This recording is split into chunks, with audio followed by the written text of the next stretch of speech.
Hello' বন্ধুসকল, আপোনালোকে যদি মোৰ চেনেলটো ছাবস্ক্ৰাইব কৰা নাই তেতিয়াহ'লে ছাবস্ক্ৰাইব কৰি ল'ব। আজি মই টেলিকম ছেক্টৰৰ এটা নিউজ দিবলৈ গৈ আছোঁ। সেই নিউজটো হৈছে ৰিলায়েন্স জিঅ'ৰ ওপৰত। ৰিলায়েন্স জিঅ'য়ে অতি কম সময়ৰ ভিতৰত কাষ্টমাৰৰ সংখ্যাৰ ফালৰ পৰা 2 নম্বৰ স্থান দখল কৰিছে। প্ৰথম স্থানত আছে ভোডাফোন আইডিয়া লিমিটেড।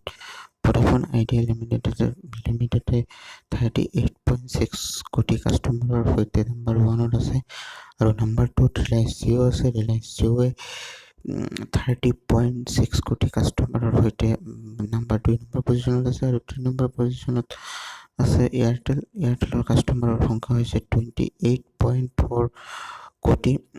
অতি কম সময়ৰ ভিতৰতে ৰিলায়েন্স জিঅ'য়ে এই সফলতা অৰ্জন কৰিছে আৰু টেলিকম ছেক্টৰৰ বিশেষজ্ঞসকলৰ মতে আৰু কিছুদিনৰ ভিতৰত ৰিলায়েন্স জিঅ'য়ে ভোডাফোন আইডিয়াকো পিছ পেলাই ভাৰতৰ নম্বৰ 1 গ্ৰাহকৰ সংখ্যাৰ ফালৰ পৰা টেলিকম কোম্পানী হিচাপে পৰিগণিত হ'ব। আৰু ইয়াৰ মূল কাৰণ হৈছে ভইচ কল ফ্ৰী আৰু বহুত কম দামত ডাটা পেক দিয়াৰ কাৰণে ৰিলায়েন্স জিঅ'য়ে এই সফলতা অৰ্জন কৰিব পাৰিছে। মোৰ ভিডিঅ'টো যদি ভাল লাগিছে তেনেহ'লে লাইক, কমেণ্ট আৰু শ্বেয়াৰ কৰিব আৰু কমেণ্ট কৰি জনাই দিব ভিডিঅ'টো কেনে লাগিছে। আৰু নতুন টেলিকম ছেক্টৰৰ আদাৰ্ছ নিউজৰ কাৰণে মোৰ চেনেলটো চাই থাকিব। ধন্যবাদ।